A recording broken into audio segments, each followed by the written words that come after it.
The two best words in sports are Game 7. And for the first time in the San Francisco Giants franchise, we've got a Game 7 today. If we win here against Atlanta, we're going to the World Series. And if we lose, our season is over. Today, we try to get over the hump and do something that we failed to do in each of the last two seasons. And that's beat the Braves in a playoff series. They beat us in 6 games in the NLCS back in year number 3. They beat us in 6 games in the NLCS last year. And while it won't be 6 games, they're looking to make it 3 in a row and get back to the World Series again. And we have to stop them. Last episode, we had games 5 and 6, both matchups dominated by the pitching. We called upon our two best starters, Sandy Alcantara and Kyle Harrison, to put on big performances, and they both did. Sandy Alcantara still has work to do rebuilding his playoff reputation, but this is a really good start. The offense in this game played well over the first couple of innings, but with the exception of a 2-run homer in the 7th by Tommy Rogers, there wasn't much positivity on offense in the 3rd inning out, but it didn't matter because Sandy Alcantara was fantastic. He led 1 hit, 2 walks, and 1 run. We had to take him out after 6 because of a rain delay. Genesis Cabrera got a little shaky there in the bottom of the 7th, but the back end of the bullpen was able to slam the door. That brought us to Game 6. We had an opportunity to clinch the World Series in this game, but unfortunately, we're unable to. If you had told me going into this matchup that the Braves would get 1 run off of 3 hits, then I'd be getting ready for Game 1 of the World Series right now, but that's unfortunately not going to be the case because we got 1 hit. Shane Bieber, the National League MVP, got the start for the Braves. He needed to pitch like an MVP for them to win this game, and boy did he. As good as Kyle Harrison was, and boy was he fantastic. It was not enough because the offense laid an absolute egg. As we go into Game 7, it'll be the young righty, Fernando Molina, who gets the start. Molina's coming off the best year of his career. He's become a full-time starter, finished in 3rd for the Cy Young. He has really turned into a great player for us, but he's never pitched that well in the playoffs. We've given him 2 starts so far this year, and it's been up and down. Against the Dodgers, he let up 2 runs in the 1st, but then did well otherwise, throwing 4 innings of 2-run ball. Then, Game 4 against Atlanta, we won this game as well, 8-3. But much like that game, he let up 2 runs in the 1st and another in the 3rd. Granted, all 3 of those runs were scored off of errors, and none of them really should have happened, so we can't fully blame him for that. But I think the easiest takeaway that we can look at from those first 2 games is throughout his postseason starts, he does not start off well. He begins the game a little bit choppy and then seems to settle in. But coming off of short rest and not being a guy who normally goes longer than 5 or 6 innings, we're going to need him to produce. Since he's not going to go extremely long today, we're probably going to count on Yariel Rodriguez, who we haven't really needed that much in the postseason, but he's pitched well when we called upon him and has had a great season. We're probably going to need the back end of the bullpen as well. Jojo Romero and Felix Bautista have been on absolutely historic paces. They have combined to throw 14 in the 3rd innings and have let up 1 base runner while striking out 24. That's unbelievable. These 2 guys have been unhittable. They have been so good that their FIPS and component ERAs are negative. And in terms of pitching WAR, hey, Kyle Harrison's in 1st, but they are by far the top of the reliever list in terms of WAR throughout the postseason. However, we have kind of run these guys into the ground recently. We needed them in both games 5 and 6. Bautista's thrown 3 innings over the last 2 games. We didn't use either of them in Game 4, but we used Romero for the other 3, and Bautista pitched in 2 of them. So JoJo's pitched in 5 games this series. Felix has pitched in 4. I have a feeling we're definitely going to need Camilo Doval at some point tonight, given how much we've used those other 2. As for the hitting, Tommy Rogers has had some great moments, leads the team in homers, has had some big hits. We need him to get on base today, probably 2 or 3 times. Jung-Hoo Lee, of course, we're going to need to produce as always, and we need some of the other guys who have been disappointing to play well. I'm really calling on Stone Garrett, who has not had a good postseason run. We didn't give him the extension last offseason for this. We need guys like him and Murakami to step up.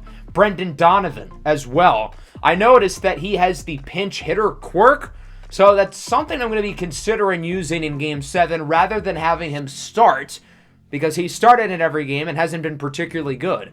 Maybe we push him to the bench. Regardless if he starts or not, who's the other starter? Will it be Hackman? Will it be Tavares? Will it be Kyler Rodriguez? We're going to have some choices to make. And as we go into this game, I noticed that Molina's energy bar is around 2/3 of the way full. Considering he doesn't have a super high stamina rating to begin with, I think we'd be lucky with 4 or 5 innings from him. Romero and Bautista's are pretty high, though, so hopefully that means we'll be able to use them tonight. Let's get this show on the road. Game 7 of the NLCS here at home at Oracle Park. The stadium is rocking, and the fans are hoping that the Giants can get back to the World Series for the first time since 2014.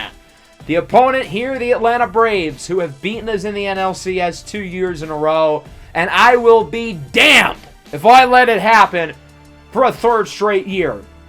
Both offenses have really not played well over the last 2 games. Our offense has been ice cold over the last 16 innings. The Braves have been ice cold over the last, really, 3 games, if we're being honest. Our pitching staff has done a really good job with them. Molina, Alcantara, and Harrison over the last 3 games, along with, of course, the bullpen, who have all been nails for us throughout this postseason. And we're going to need a good game from everybody tonight. We're mixing up the lineup a little bit. Brendan Donovan will not start, so the plan is that Johnny Hackman will DH, Leody Tavares will play center, Kyler Rodriguez and Brendan Donovan will both likely enter the game later at some point. Here is the righty. Fernando Molina broke out this season. The 26-year-old righty from the Dominican Republic and the University of North Carolina in the biggest start of his life and the biggest game of this entire franchise series so far. Gunnar Henderson gets us started with a swing and a drive into right center. And Atlanta already is on the board. Welcome to Game 7. A quick start for the Braves. Gunnar Henderson takes one deep. And Atlanta leads 1-0. As I said going into this game, we need Fernando Molina to pitch well early. He has started slow in both of his first 2 postseason games. And, well, he has started off slow again. Henderson with his 3rd home run of the NLCS. And so Atlanta leads it already. Christian Arroyo swinging a miss on the curveball. Arroyo has only 2 hits in the NLCS. I'm not sure why the Braves are continuing to hit him second, let alone hitting him at all. Ronald Acuna now up for Atlanta. He's had his up and down moments in this series. Chases the changeup. That pitch was filthy from Fernando Molina. The name of Molina's game is power and the swing and miss stuff. Over 200 strikeouts this year, but he's not going to get Acuna. Single up the middle into center. Molina's got to watch out with the slider. Both of Atlanta's 2 hits have come off of the slider, and that really wasn't even that bad of a pitch. It wasn't even in the strike zone. Austin Riley now up, swings and misses at the changeup. Austin Riley's had some big swings over the last couple of seasons in the playoffs against us. We're hoping he doesn't get more today. As he looks at the outside fastball, count is even. Acuna, of course, a threat to run. He'll look to steal second. Riley swing and miss, and Acuna is safe. So Molina gets the strikeout with Austin Riley, but the Braves move over Ronald Acuna. He's now in scoring position, and that brings up O'Neal Cruz with a big opportunity to shake this game up early. 1-1, looks at the running fastball, and now sits behind 1-2. This is where Molina excels. When he gets ahead of the batter, he can get a little creative with the off-speed. 1-2, swing and miss! The low curveball gets O'Neal Cruz to bite, and Molina gets through the inning, but not a great start. A leadoff home run by Gunnar Henderson, one of the many players on this Braves roster who is not under contract next year, puts Atlanta on the board. The Braves could be losing a lot of talent this offseason. This could be the last hurrah with this group, specifically many of the guys in the lineup. O'Neal Cruz as well, a free agent. As we take a look at Spencer Strider, he's got a lot of similarities to Molina. Another power pitcher, also a Carolina kid, went to the University of Clemson. Don't let the postseason stats deceive you, though. Obviously, he's one of the best in the business. He just had a really bad start in the NLCS against Milwaukee. Tommy Rogers gets things started up the middle with a single. We said we need to get Tommy Rogers on base 2-3 times today. Well, that's how you start. We've already matched our hit total from the last game. And of course, as we know with Rogers, he is a threat to run himself. Goes for second, he's safe.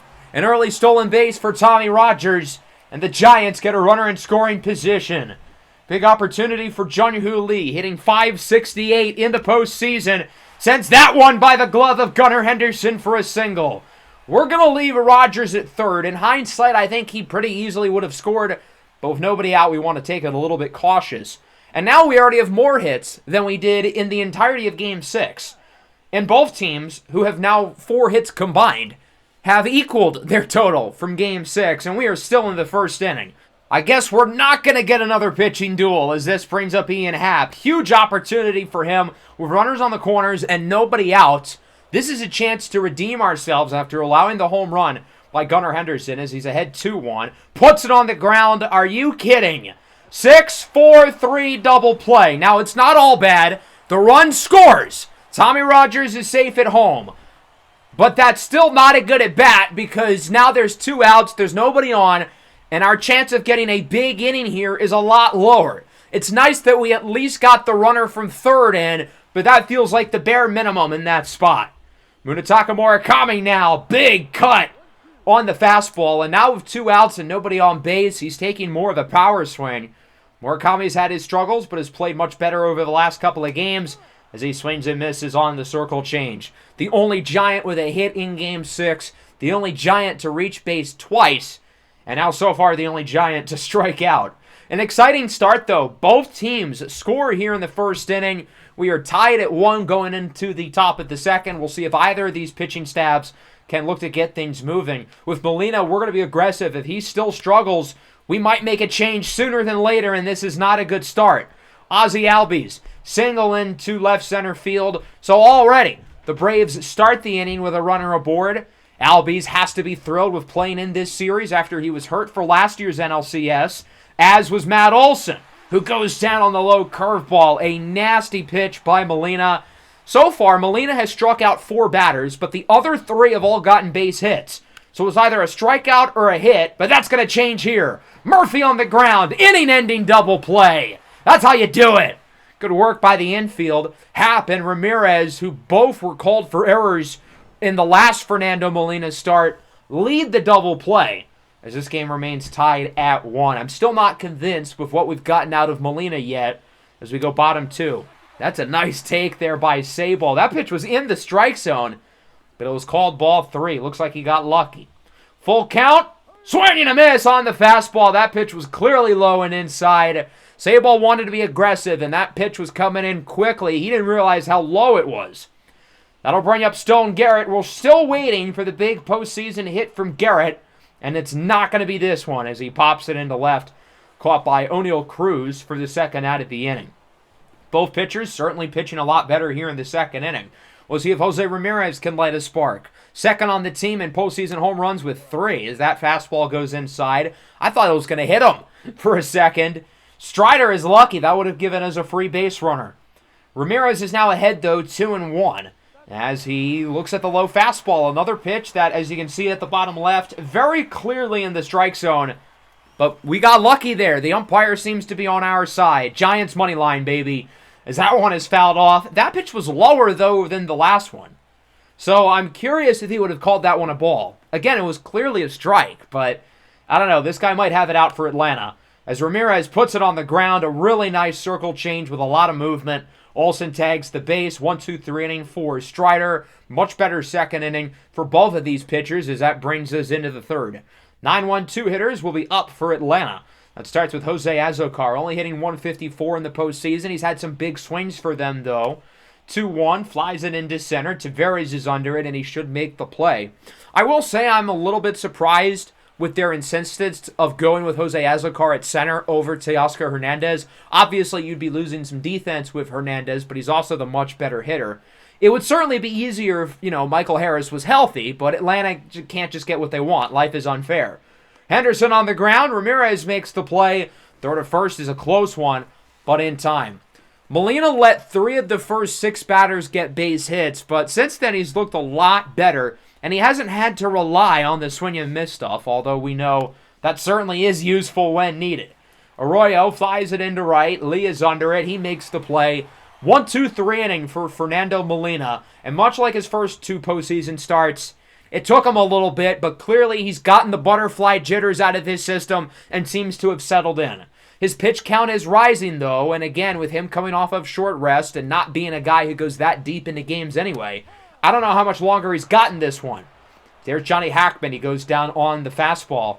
Nice pitch by Strider. That one was low and just barely hit the edge of the strike zone. Leody Taveras hits this one well into center. He's had a nice NLCS. That one will be caught, though, by Jose Azocar for the second out of the inning.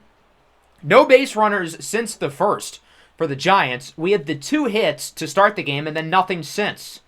That brings up Tommy Rogers trying to work the count. He started behind 1-2, but he's done a good job of coming back to even things up.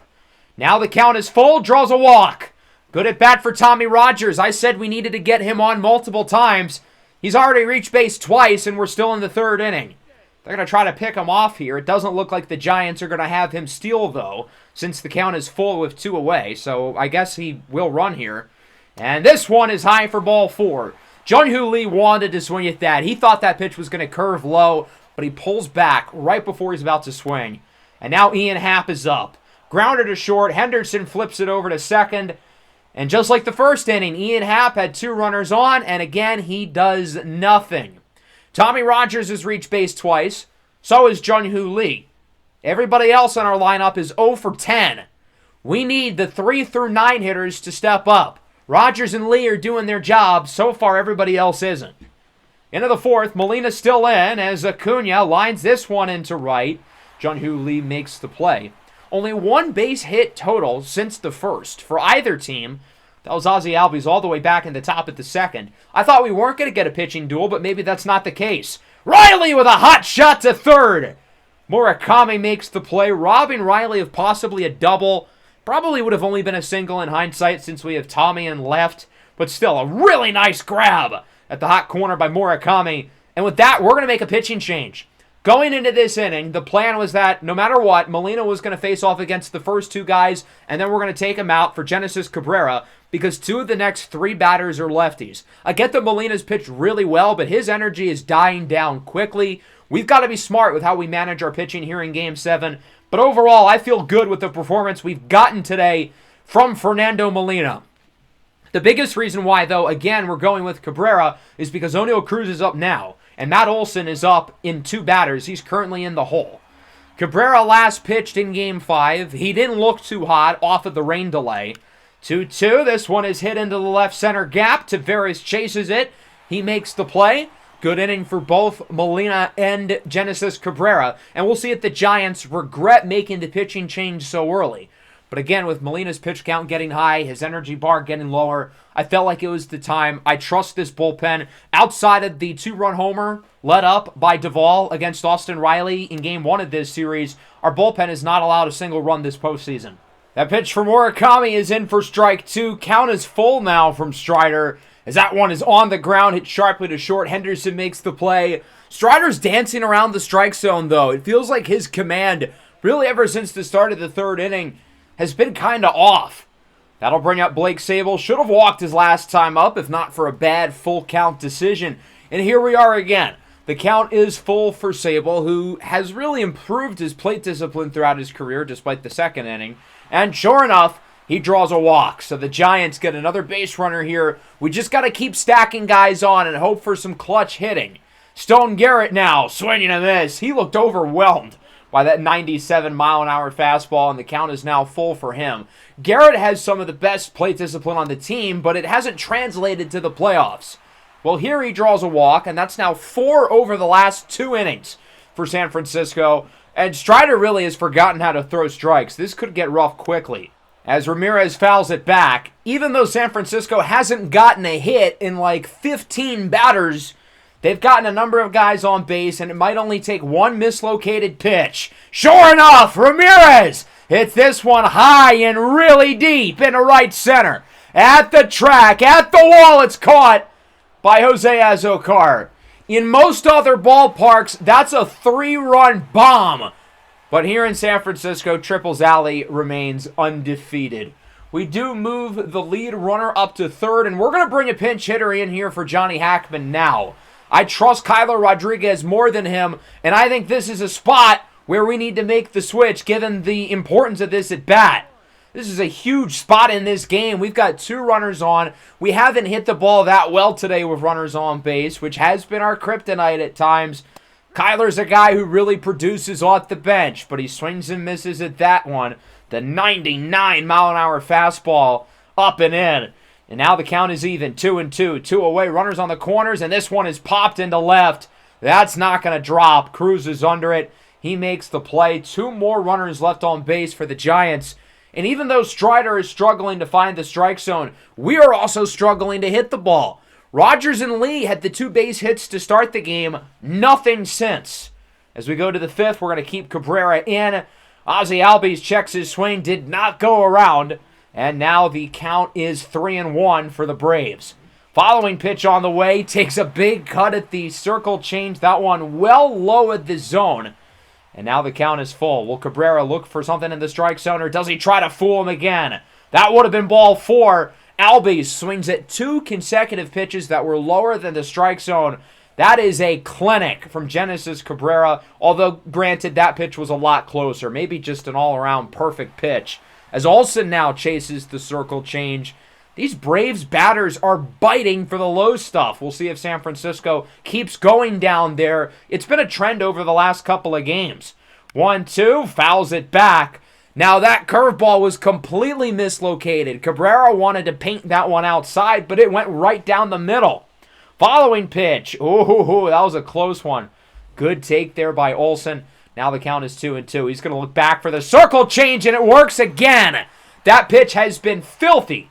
So Cabrera does his job. He gets the 3 batters out, including the 2 lefties. And this is where I'm going to bring in Yariel Rodriguez. The plan was always for him to go probably 2-ish innings today. He's got the stamina to do it, and he hasn't pitched that much in the postseason, so he's going to be fresh and ready to go. The catcher, Sean Murphy, is up. He does not bite on the low pitch. I thought about keeping Cabrera in because he had done such a good job, but Murphy does hit way better against lefties. This one is hit well into right. Lee does not have to move far to get to it. A 1-2-3 inning from Cabrera and Rodriguez, and much like the last few games, this pitching is sending us to the World Series, but the offense is holding us back. Same can be said for Atlanta, though. They're going to keep Strider in the game. A little bit gutsy because we haven't hit the ball well, but he also isn't throwing strikes. Here's Taveras to start the bottom of the 5th. Into right center. That one goes off the wall. That's our first hit since the 1st inning. A leadoff double for Taveras, and he's fast. Getting his speed in scoring position for the top part of the order is a big deal. With Rogers and Lee, who have each reached base in their first 2 at-bats today, due up. Big swing by Taveras, who's played really well in this NLCS after missing the previous series against the Dodgers. Here's Rogers, bloops it into left, and Atlanta was playing so far back. That ball drops, Taveras scores, and it's 2-1. Have yourself a night, Tommy Rogers. I wanted him on base 2, maybe 3 times, and sure enough, he's 2 for 2 with a walk. Here he drives in a run, and the Giants take their first lead of the game. Jung-Hoo Lee now, nice take, not an easy pitch to look at. So now Strider has had his command issues, and now we're starting to hit the ball well again. That could prove to be trouble. Rogers goes for second, and he's out of there. Tommy's not going to steal another one. Sean Murphy guns him down, and that really changes things here in this inning. Now Lee is ahead 3-1 as he looks at the fastball there, but having Rogers out is such a big deal, I feel like, for Atlanta, because it's going to make things a lot harder for us to score. If Jung-Hoo Lee were to get on base here, that'd be 2 guys on, nobody out. We could really start a rally. Count is full now for Lee still. Nice battle between him and Strider as this one is hit sharply into center. Nothing more than a couple steps for Azokar is all he needs to get over to it for out number 2. It has not been a good day for Ian Happ, and that will continue. He was ahead here 3-1. He's had some unclutch at bats today with runners on base. This time he was ahead big time. doesn't produce. But it's hard to complain with this inning because we take the lead. Tommy Rogers swinging at a slider outside of the strike zone, connecting for a base hit, driving in Leody Taveras. 2-1 going into the sixth. As I said, we're going to hopefully get a couple innings out of Rodriguez. He's just getting started. Azocar hits it well into center. Going to be a tough play, and Taveras ranges over to it. It's nice having a bunch of outfielders who can really run. Obviously, we know Tommy for his speed, but Leody Taveras and Jung-Hoo Lee are also really fast. Gunnar Henderson now. 1-2, swinging a miss on the fastball. Henderson led the game off with the homer, and Atlanta's got nothing going since then. Christian Arroyo, 1-1. Flies it into center. Leody Taveras is under it. He will make the play. 4 up, 4 down for Rodriguez. The bullpen has not allowed a base runner yet. I mean, this is seriously a historic run that we have been witnessing throughout this postseason by this bullpen. These guys have been unbelievable. Cade Kuehler out of the bullpen for Atlanta, so Strider's day is done. Certainly a little up and down, but it's hard to complain with allowing 2 runs and 4 hits in 5 innings. And if Atlanta's offense was playing to its talent level, they'd probably be winning right now. Murakami starts things off, flies it into shallow center, into no man's land, but that ball was in the air for too long to where Gunnar Henderson is able to make the play for out number 1. Even though we were able to drive in a run in the last inning, we still need more. I trust our bullpen a lot, but this does not feel like enough. So a big swing here from Sable could be nice, but it doesn't have enough carry as Jose Azocar makes the play in left center field. Stone Garrett now, behind 1-2. He sends this one into right. That one should be caught by Acuna, and it will. A pretty easy 1-2-3 inning for Kuehler. It's kind of crazy how good both of these offenses were in the first inning, considering how bad it's been since like the start of Game 5 for both lineups. Still 2-1. We're 3 innings away from the World Series, but we've still got a lot of work to do. Again, I trust this bullpen, and if they don't allow any runs the rest of the game, we are golden. But all it takes is a couple big swings for Atlanta. It won't be here for Ronald Acuna. He flies out to left. Rogers is there for out number 1. That'll bring up Austin Riley. Atlanta still waiting for the big play from him. And Riley bounces it down the line. That is a fair ball. Sure didn't look fair in real time as he's going for second and will be safe. So a 1-out double here from Riley. Let's look at that one again because at first I didn't think that was fair. It was very clearly on the left side of the third base line, but as we take a look at this replay by rule, it is a fair ball because as you'll see here, it bounces fair. And then the next time it bounces is above third base and past it. If that was before we had gotten to the base, it would have been foul. But since it was past the base, it's fair ball. This is where we're going to take out Rodriguez and replace him with Jojo Romero. This is what we were always going to do with Rodriguez because the next 3 batters includes O'Neal Cruz and Matt Olson. We're being very strategic with when we're putting these lefties in, and we want their 2 best left-handed hitters to face off against our 2 best lefty relievers. We'll start with O'Neal Cruz. He looks at the sinker for strike 2. And for Romero, he has thrown 7 perfect postseason innings with 14 strikeouts, as this one is scooped over by Garrett at first base, and he will tag the bag for the second out of the inning. Runner advances to third, but they're going to need a base hit to drive him in. And, well, JoJo has not allowed a base hit yet here in October. So it's Ozzie Albies who's put in a huge spot here for the Braves, and this one is hit high and deep in the left. Rogers tracks it down, and he makes the catch! Tommy Rogers, what a play! Now, granted, he did not rob a home run. He didn't even rob a base hit because it would have been foul, but that's still a really nice play. Running into the wall, makes a really hard grab, and if he doesn't make the play, the Braves get to keep the at-bat going, so it's still a really, really big deal for us. Jose Ramirez leads off the bottom of the 7th, grounder to second, and Albies' throw is way offline, and Jose's going to make it to second base. A throwing error by Ozzie Albies, who was just responsible for that last out. Remember, Ozzie Albies was a guy that our front office coveted last offseason. The throw is well off the mark, as you can see, not even close to Olson's glove, and then it bounces off of the catcher's mask of Sean Murphy into the Atlanta dugout. So this is where we're going to bring in Brendan Donovan. He's going to pinch hit for Kyler Rodriguez. It's been a rough postseason for Donovan, 3 for 27. I think he's hitless against Atlanta. but he has the pinch hitter quirk, and he has a 97 clutch rating. So if there's a spot where he's going to finally get that big hit, I think it's right here. 2-1. Doesn't hit it all that well. Blooped into left, but this ball's going to drop. We're going to keep Jose at third, and now there's runners on the corners with nobody out. Donovan did not hit the ball very well, but we will take it. Atlanta, again, was playing the outfield back, and again it backfires, and this brings up Leody Taveras in a big spot, not just for him, but these next few guys. Runners on the corners, nobody out. This is our chance to break open this game and give ourselves a comfortable lead going into the 8th inning.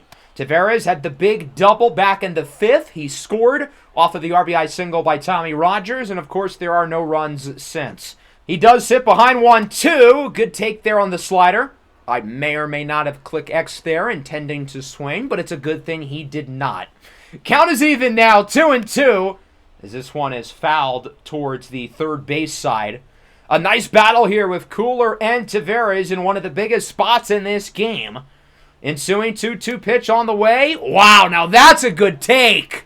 I think that pitch was clearly in the strike zone. Look, bottom left. That should be strike 3. We were gifted one there, and the at-bat stays alive. 3-2. Past the glove of Olsen for a base hit. The run will score. That's Ramirez, and the Giants lead 3-1. I'll be honest there, I think we were really gifted one by the umpire, but credit to Leody Taveras for taking advantage of this break and stepping up in a big spot late in this ball game. We've still got 2 runners on base, and there's still nobody out. It's Tommy Rogers, the 3-2. Draws a walk. What a night for Rogers. 2 hits, 2 walks, the big defensive play in the top half of the 7th. He's our MVP right now. And here we go. The bases are loaded. This has been our kryptonite since last year's cycle with the Marlins. But I feel like this season in particular, we've done a better job with the bases loaded. Our best hitter is up, and there's nobody out. There's no way we screw this up, right? Lee flies this one into center. Azokar is under it. I think that's going to be more than enough room to score the run. That's Donovan. The throw from Azokar. It's going to be close, and they got him! Jose Azokar's right arm might have just saved the Braves' season. What a throw in center field to turn the double play. That was an absolute bullet by Jose Azokar. I guess that's why he's been starting over Teoscar Hernandez. And man, that was a close call. As we take a look at the replay, that was by milliseconds. So a good job by Murphy to tag him as quickly as he could. And now that brings up Ian Happ. It's been a rough day in the office for Happ. He's had multiple at-bats today with multiple runners on base and hasn't really produced. 1-2. That one gets by Olsen, and it's fair. It's 4-1 after all, and Rogers makes it to third safely. Ian Happ has been one of our most dependable hitters over the last 2 years. I figured it was only a matter of time until he was going to deliver. Cooler is out. Penn Murphy is in. It has not been a great postseason so far for Murphy. He's allowed 5 runs in 7 innings. But as we know, he's got some of the nastiest stuff in the league. Huge at bat for Murakami. He can look to slam the door, essentially, on this game and put the Giants in a really good spot to go to the World Series. He's ahead 2-1 with 2 outs and 2 runners on the corners. The pitch from Murphy, this one on the ground. Henderson will send it over to first.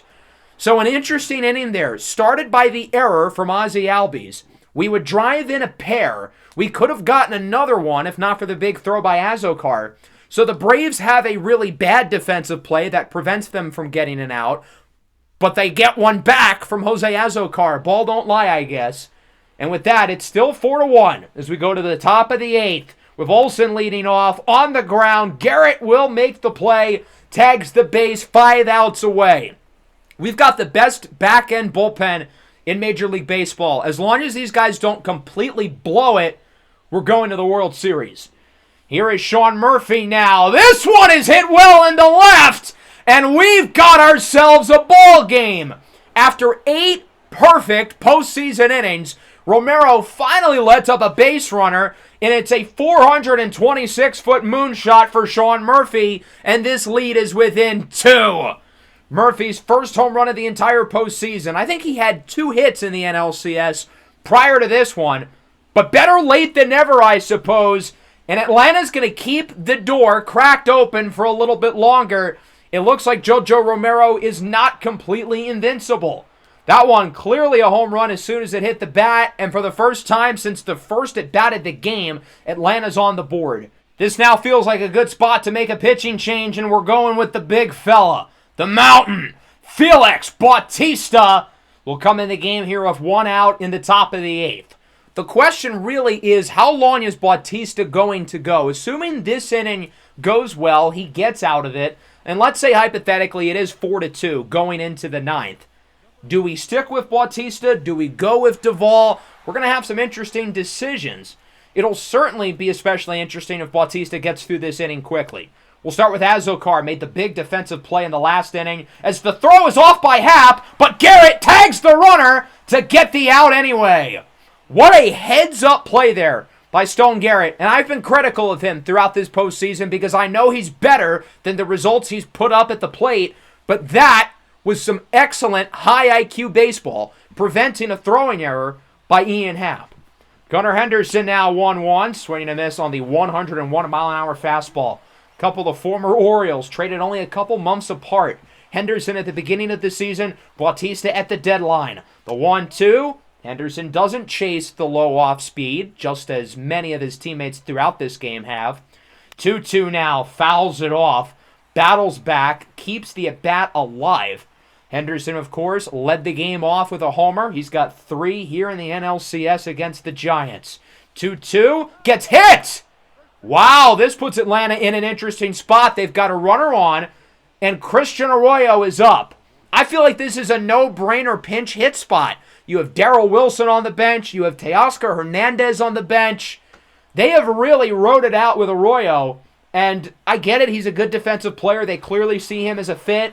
But he has not produced in the playoffs. His OPS is barely above 400. This feels like the most obvious spot to bring in an experienced guy like Teoscar Hernandez with 2 outs and the tying run up in the 8th inning of Game 7. As Arroyo flies it up and a right, Lee is under it, should be able to make the play, and the Giants are 3 outs away from going to the World Series. If we do end up winning this game, we're going to look back at this 8th inning as the moment where the Braves blew it.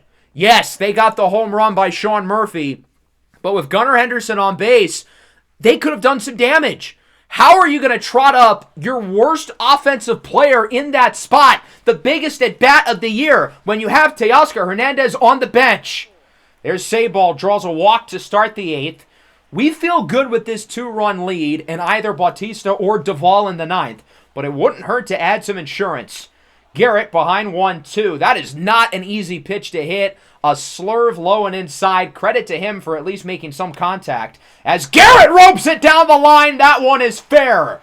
It could go for extra bases. We're going to hold Sabal at third. Stone Garrett has had an abysmal NLCS, but he has made multiple big plays in this inning, with the tag in the top half and the double in the bottom half as the dugout is fired up. These guys can taste it.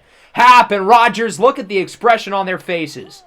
So Jose Ramirez is up. We've got 2 runners in scoring position and no outs. It would be a travesty if we don't bring both of these guys in and take a 4-run lead.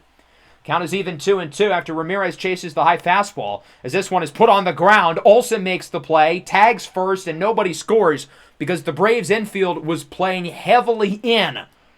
So 1 away, another pitching change for Atlanta. They're going to go with Yohan Ramirez, and I feel like this is another complete blunder by Atlanta.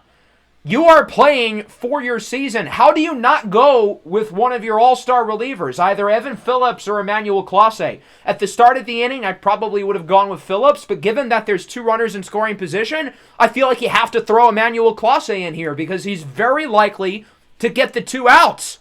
How can you seriously put a guy with an ERA at 9 in over Emmanuel Clase with your season on the line? It's Brendan Donovan who's up, singled his last time at the plate, and was thrown out on a sacrifice by Jose Azokar. 1-2. Donovan watches the slider go by, had to jump out of the way.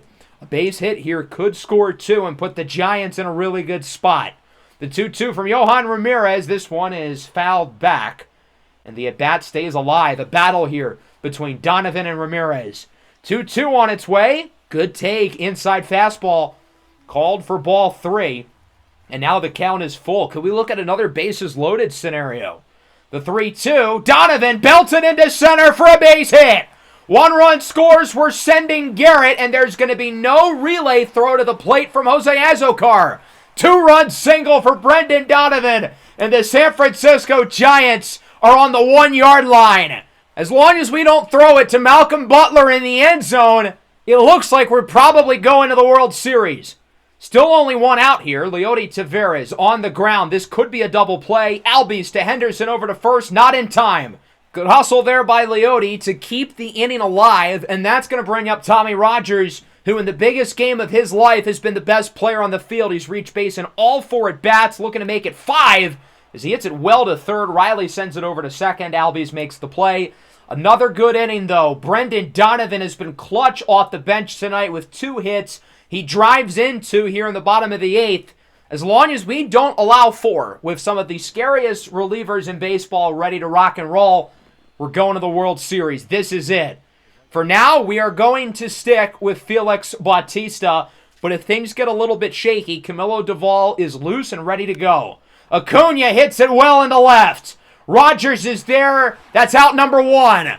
2 outs away from the World Series. As you can see here, Atlanta's got some of their best hitters due up, so if there's any crew who's going to dig them out of this, it's these guys. We've seen a lot of big swings from Riley in this franchise series. We will not get another one here. Grounder to short. Ramirez to first. There's 2. 1 out away. This has been a really quick inning. Very anticlimactic, as it's going to come down to O'Neal Cruz. 0 for 3 today. 4 for 23 in the NLCS with a homer and 2 RBIs. Atlanta needs him to get on base, or else their season is over, and they will not go back to the World Series for a 3rd straight year. Swing and a miss on the slider. Count evens up at 2-2. The Braves are down to their last strike. Get ready, folks. It might be happening. The 1-1. Rogers hits it high and fairly deep into right center. Ronald Acuna is under it, and the Braves are going back to the World Series as they defeat the Giants 4-3. Count is even at 1. Ronald Acuna goes for second, and Riley crushes it into right. He has just sent the Braves to the World Series. Austin Riley does it again. Here we go, the 2-2 from Bautista. Swing and a miss. It's over. The Giants have finally beaten the Boogeyman and are going back to the World Series for the first time since 2014. 6-2 your final score here in Game 7. We couldn't get the job done in year number 3 against these guys, nor could we do it in year number 4, but 3rd time is the charm, and the Giants season continues. We will face off against the American League pennant winner for the World Series. This group of guys finally was able to get over the hump. It has been some demoralizing ends of seasons over the last couple of years, losing to Atlanta, losing last year on the walk-off by Austin Riley. That's not the case again this year. The big fella, Felix Bautista, shuts the door to win it for the Giants. They're going to give Bautista the player of the game. Although he was really good, I don't see how it's not Tommy Rogers. Reached base 4 times, 2 hits, drove in a run, scored, and played some great defense, including one of the biggest defensive plays in the game back in the 7th. I will say, though, even though Atlanta lost by 4, the door was open for them, and I feel like throughout the entirety of the 8th inning, they shot themselves in the foot, and that's what blew it. The decision to not pinch hit for Christian Arroyo. The decision to bring in Yohan Ramirez out of the bullpen instead of one of their top relievers. I will say, though, I definitely think we outplayed them. I called upon Tommy Rogers before this game, and he delivered. Leody Taveras was brilliant. Jun-Hoo Lee had another good game. Stone Garrett made some heads-up plays. We had a good start from Fernando Molina, and then the bullpen, per usual, shut the door. Cabrera, Rodriguez, Romero, and Bautista all doing their thing. And we've got the Texas Rangers in the World Series. This is going to be fun. The 2 best teams by record in baseball this year battling it out. The Rangers are 7-2 so far in the postseason. They swept Minnesota in the first round, beat the Rays in 6 in the ALCS. The Rangers are no stranger to the Fall Classic. They made the World Series back in year number 2. They made it back in year number 3, losing to Atlanta. Now they are without their highest rated player, Evan Carter, who dislocated his ankle at the end of May. To combat this, they did trade for Ketel Marte at the trade deadline. They've had some guys playing really well this October. Nathaniel Lowe and Corey Seager have both been brilliant. This lineup, head to toe, with plenty of talent and plenty of guys with postseason experience. 3rd World Series in the last 4 years for the Rangers. Corey Seager is the head of the snake. He's a Hall of Famer at this point, right? I mean, what he's done throughout his career and his body of work in the postseason is pretty unbelievable. This year as well, hitting over 400 with 4 home runs. Nathaniel Lowe's been great. Josh Young has been great. We know Adolis Garcia's had some big hits in the postseason. Ketel Marte, Geraldo Perdomo, Stephen Kwan. Really, really good group. And then the rotation. Corbin Burns, Joe Ryan, Chris Paddock. The lefty, Alejandro Ordonez. We really haven't seen many lefties in the playoffs. We might actually get to use Patrick Bailey for once. They've got a strong bullpen as well, led by guys like Rich Juarez, the former Giant A.J. Minter, and their new closer Yuki Matsui. Next episode, we kick off the World Series, games 1 and 2 at home, and we've got some decisions to make. And Yelder Los Santos is injured, but he's off the injured list, making him eligible for the postseason roster. J.P. Crawford is off the injured list and fully healthy as well. So if we bring back just Crawford or both him and De Los Santos, we're going to have to take some guys off of the playoff roster in order to do so. But we are getting healthier. Logan Webb now, the only injured player left. He will not be available for the entirety of the World Series. Hope everybody enjoyed an exciting Game 7. We finally beat the Braves. That feels so good to say. Make sure to leave a like and subscribe to the channel if you are new. Next episode, Games 1 and 2 of the World Series.